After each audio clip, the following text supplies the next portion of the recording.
वृद्धांकु जियंता जाली देले सुंदरगढ़ रे बर्बरतार सूचना आसी जड़े वृद्धांकु जियंता जाली हत्या अभियोग हेमगिरी थाना रंगिया ढिपारे एभली अभावन घटना रिपोर्ट होती जड़े 80 वर्षर वृद्धांकु कहीं दुर्वृत्त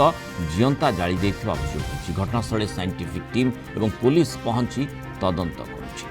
अधिक सूचना देवाई सुंदरगढ़ रिपोर्टर पप्पू प्रसाद सिंह जोड़ी पप्पू जो घटनाटी संपर्क में आसूची अत्यंत लोमहर्षक बर्बरतार चरम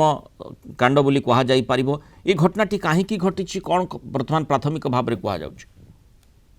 निश्चित भाव में मृणाल देखो ये सुंदरगढ़ जिला हेमगिरी थाना अंचल नववर्ष द्वितीय घटना जोटा कि जनवरी 1 तारिख दिन प्रथम घटना घटी आज जहाँ कि द्वितीय घटना रही जो खबर रही जोड़ा 80 वर्षीय वृद्धा जन को निआरे पड़ी निर्मम भाव में हत्या करा सूचना मिली जहाँकि वृद्धा जनक स्थानीय लोकों कहवा अनुजाई वृद्धा जनक गत बुधवार दिन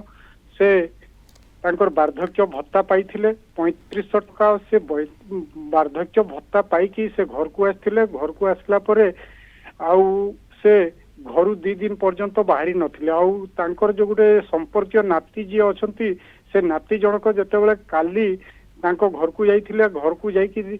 कबाट बाड़ेला बेलू तार कौन किसी सोर्स शब्द किसी मिली नथिला